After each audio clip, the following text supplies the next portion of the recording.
Jake sank into the wooden chair on the porch, a cold beer in his hand, watching the sunlight glint off the babbling stream. The small creek, winding along the edge of his property, had been there for centuries before the housing development sprung up around it. It was the main reason Jake had bought the house 6 years ago. Jake wasn't the type for tightly controlled communities. His whole life was about wide open roads, the roar of a truck engine, and long days crisscrossing the country. He owned a small trucking company with 5 semi-trucks, hauling goods between states. For him, freedom was paramount. And this place, with its natural stream, green lawn, and shady trees, was where he could breathe without constraints. But the HOA thought differently. Jake's neighborhood, Willow Creek Estates, had a homeowners association, HOA, headed by Karen Whitmore. If there were an award for people who like to control the lives of others, Karen would be a top contender. Karen, around 50 years old, always wore stiff business suits despite never going to work, and constantly carried a folder as if she were running a major corporation, not a small group of residents. For her, the HOA wasn't just an organization, it was a kingdom, and she was the queen. Willow Creek Estates was advertised as an upscale community where everything had to be uniform and pristine. Karen and the HOA board maintained a series of absurd rules to ensure neighborhood aesthetics, from fence heights to mailbox colors. They once fined a neighbor of Jake's $500 for parking his work truck on the street overnight. Another family was required to repaint their front door because the shade of blue they chose didn't match the HOA-approved color palette. And now, Karen had set her sights on Jake. The trouble started when Jake received a letter from the HOA, printed on thick, fancy paper with an ornate logo, a clear sign it didn't contain good news. Dear Mr. Johnson, upon reviewing the condition of your property, we have found that the stream running along your rear property line does not align with the aesthetic standards of Willow Creek Estates. The uneven terrain may negatively impact the property values of the neighborhood. According to Clause 7.3 of the HOA regulations, we require you to implement one of the following options. Fill in the stream and level the area to create a harmonious landscape. Erect a fence at least 6 feet high to conceal the stream from public view. Please respond within 14 days. Failure to do so will result in the HOA taking necessary measures. Sincerely, Karen Whitmore, HOA President. Jake chuckled, thinking it was a joke. But when he called the HOA to clarify, Karen confirmed it was real. But this stream is natural. Jake protested. It's not on HOA land, it's mine.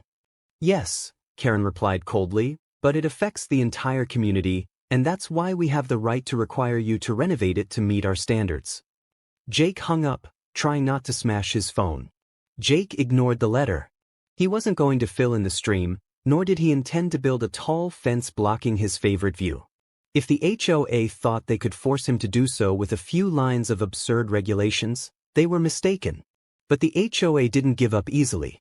2 weeks later, a second notice appeared in Jake's mailbox, this time accompanied by a $1,000 fine for non-compliance with HOA regulations. This was followed by a meeting with the HOA board, where Karen and her group tried to convince him that keeping the stream would negatively affect the entire community. Jake stood up in the middle of the meeting, planted his hands on the table, and looked straight into Karen's eyes. This is my land, my stream. You have no right to force me to do anything.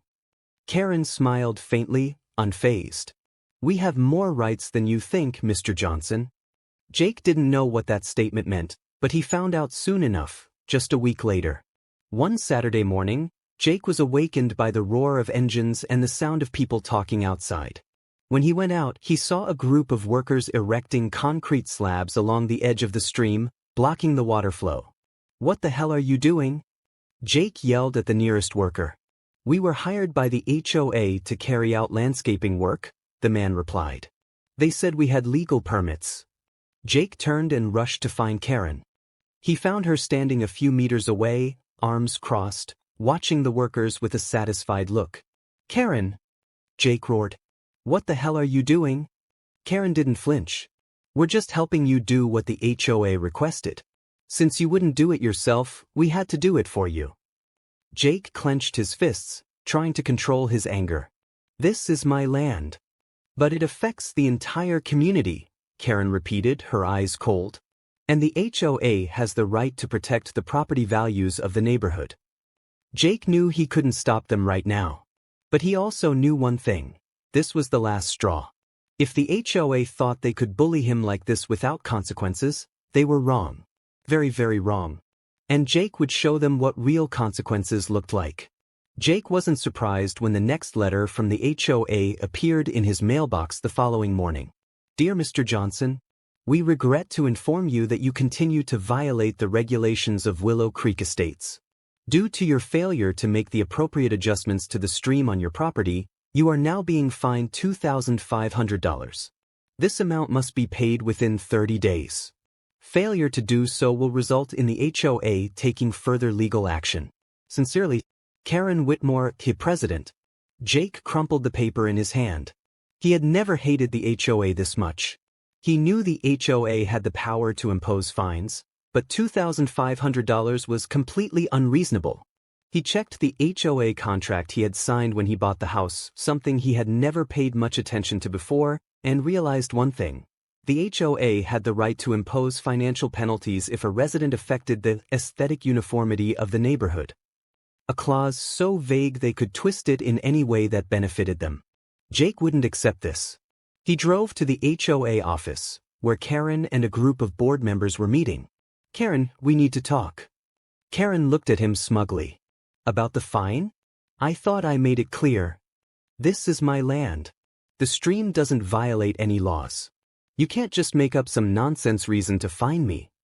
As I said, Karen shrugged, the stream affects the property values of the area. If you don't follow the rules, there will be consequences. Jake gritted his teeth. What consequences? Karen smiled knowingly. Just wait and see. Jake started to feel that something was wrong when he noticed a group of workers lingering around his property the following week. One morning, as he stepped outside, he saw a large truck parked near the boundary of his land. On the truck, dozens of sandbags were stacked on top of each other, along with large concrete slabs. Jake rushed over and stopped one of the workers. What are you doing here? Enhancing the landscape at the request of the HOA, the man replied, pointing at a stack of documents. Jake snatched it and skimmed through it.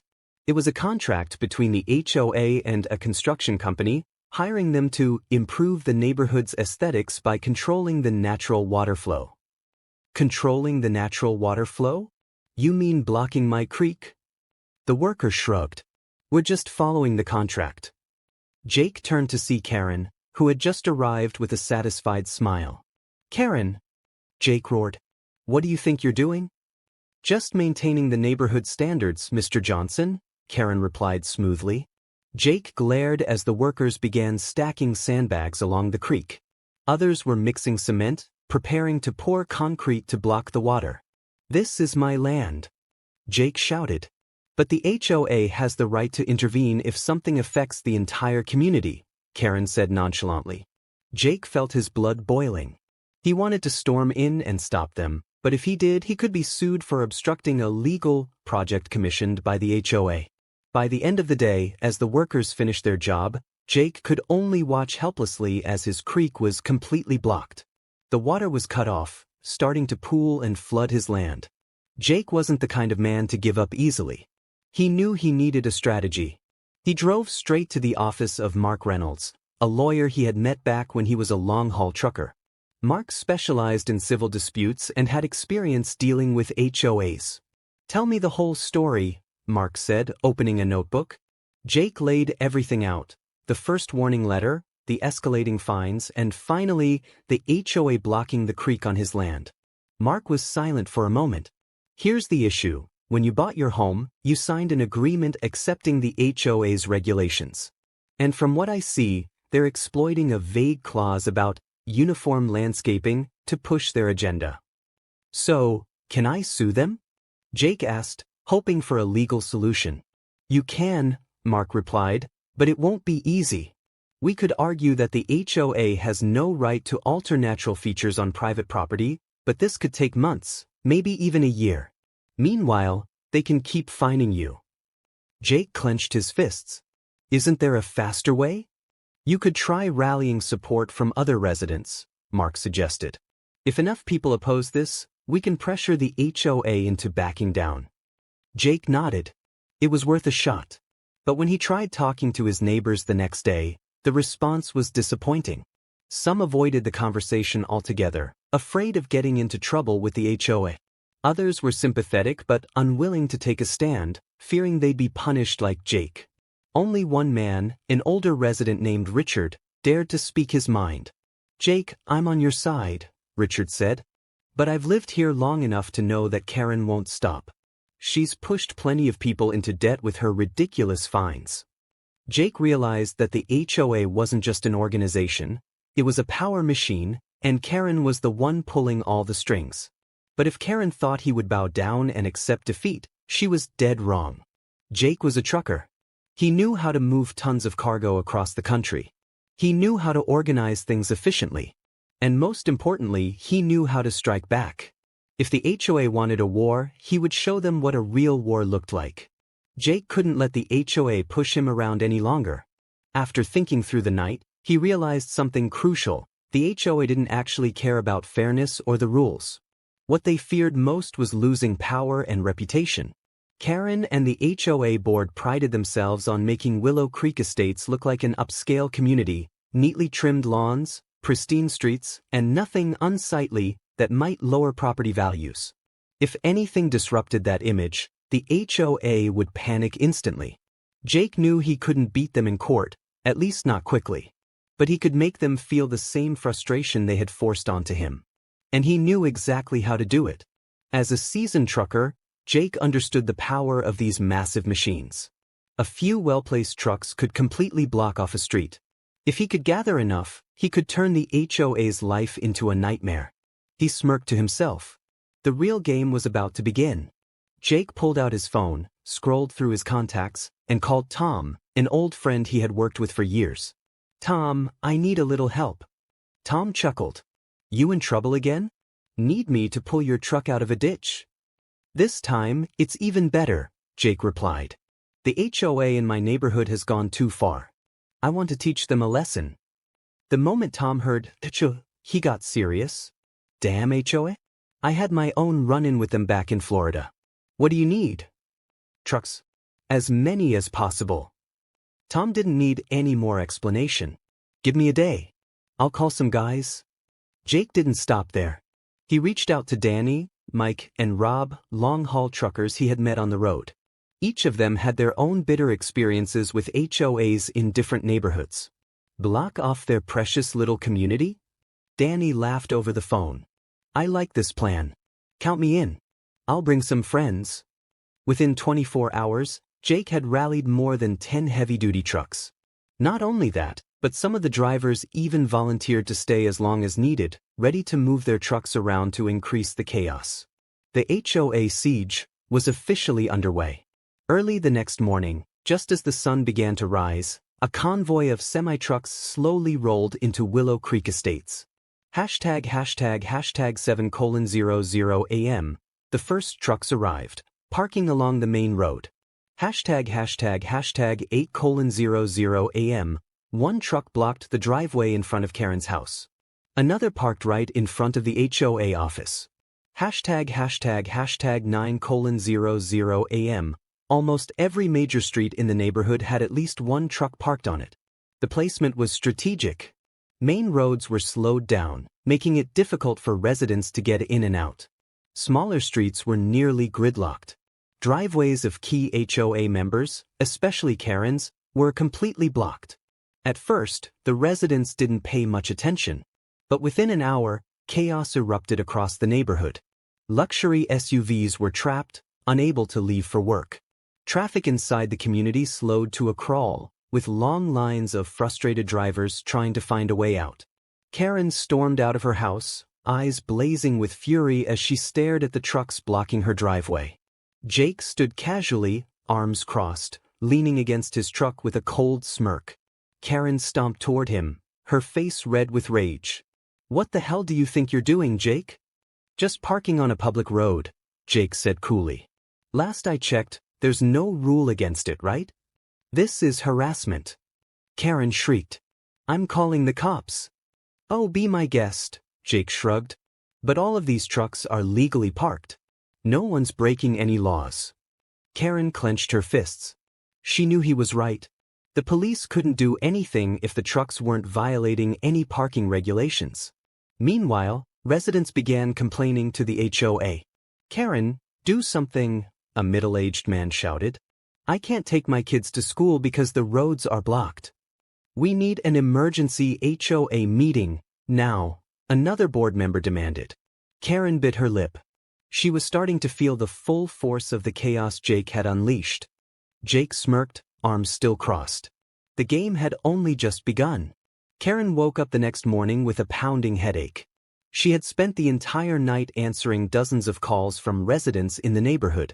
Everyone was furious about the congestion caused by Jake's trucks. Some parents couldn't get their kids to school on time. Others were stuck in traffic while trying to get to work. An elderly resident was especially angry because an ambulance had difficulty reaching his home. Karen, you need to do something right now, a neighbor snapped as she stepped out of her house. We can't live like this. Karen gritted her teeth. She couldn't let this continue. Without hesitation, she called the police. 30 minutes later, a police car arrived. Karen crossed her arms, standing beside the officer as they approached Jake. Arrest him for public disturbance, she ordered. The officer, a middle-aged man with a thick mustache, looked over at Jake, who was casually leaning against his truck, sipping a cup of coffee, looking completely relaxed. Can you explain what's going on here? The officer asked. Jake shrugged. We're just parking on a public road. Everyone has the right to park here, don't they? The officer frowned and inspected the trucks. Every single one was parked legally, not blocking driveways or violating any traffic laws. He's causing a disturbance.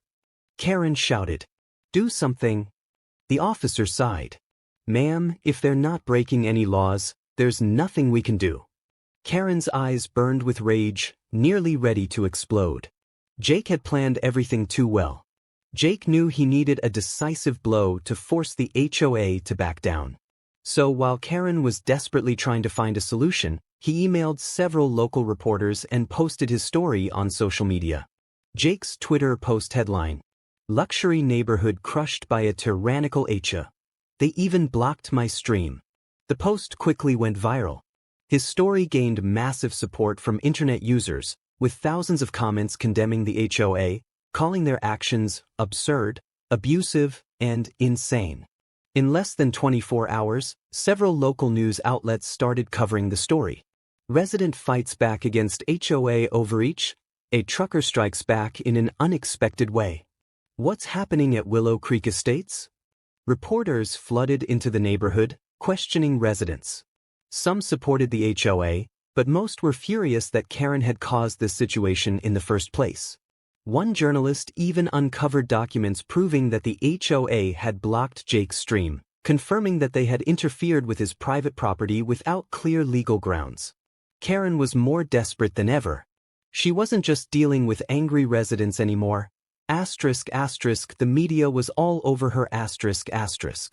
Karen began to realize she couldn't keep this up any longer.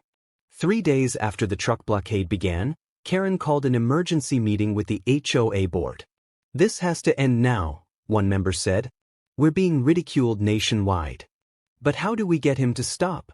Karen snapped. Jake won't listen. Then negotiate, another person suggested. Karen clenched her fists. Negotiating with Jake? That would be admitting defeat, But she had no other choice. The next morning, Karen went to see Jake. He was sitting on the wooden bench in front of his house, sipping coffee as if none of this concerned him. Jake, Karen said, trying to keep her voice calm. We need to talk. Jake looked up at her, smirking. Oh, now you want to talk? What about all the times I tried to negotiate before? Karen gritted her teeth but forced herself to stay composed. We have an offer. If you move the trucks, the HOA will cut your fines in half and allow you to keep the stream, as long as you build a small fence to hide it. Jake stared at her for a moment, then chuckled. Karen, do you think I'm stupid? Karen tightened her fists. Then what do you want? Jake set his coffee cup down, leaned back in his chair, and spoke slowly. I want you to remove everything the HOA placed on my stream. Completely. And I want a formal document from the HOA acknowledging that I have full rights to the stream on my property. Karen froze. If you do that, Jake continued, I'll have the trucks leave. If not. He raised an eyebrow. I could always call in a few dozen more. What do you think? Karen went pale. She knew she had lost. Jake had too much leverage. A few days after the failed negotiation with Jake, the neighborhood residents lost all patience with Karen. They were exhausted by the chaos caused by the HOA. They also started questioning why the HOA was putting so much effort into fighting a man who just wanted to keep his stream. Jake's story continued to spread online, and residents received growing support from outsiders. And so, an emergency HOA meeting was called. Over 80% of the residents attended, the highest turnout ever. Everyone wanted to have their say. Karen stepped onto the podium, trying to maintain her usual authoritative demeanor, but this time, no one clapped. Just as she began justifying her actions, a man raised his hand. Karen, we want to hold a vote to remove you as HOA president. A thunderous round of applause erupted across the room. Karen turned pale, but there was nothing she could do. The vote took place on the spot. When the results were announced, over 90% of the residents voted to remove Karen. Karen stood frozen, unable to believe that the power she had held for years had crumbled in mere minutes. She had been officially overthrown. The very next day, a newly elected HOA board took over, and their first action was to strike a deal with Jake. The HOA covered all costs to remove the dam blocking his stream. Several ridiculous regulations that Karen had imposed on the neighborhood were also abolished. Most importantly, Jake received an official document confirming his ownership and protection of the stream on his property. Jake stood by, watching as workers removed every sandbag and concrete block the HOA had placed over his stream. The water flowed freely once again. When the job was finished, Jake simply smiled and made a short phone call. Less than an hour later, every single truck drove away. The neighborhood streets were clear again, as if nothing had ever happened. But the residents would never forget this lesson. A few weeks later, Karen left the neighborhood. No one knew exactly where she went, but rumors spread that she was trying to join another HOA. Jake didn't care. He had done what needed to be done. Now, he was a hero in the community. Those who had once feared the HOA now realized they could stand up and fight back when oppressed. Jake's story continued to spread, reaching larger news outlets. Other neighborhoods began questioning how their own HOAs were being run. And so, a wave of change began to spread. Jake stood on his porch, gazing at the stream glistening under the sunlight, a small smile on his face. He had never been one to seek conflict. But sometimes, to uphold justice, you have to stand up and fight.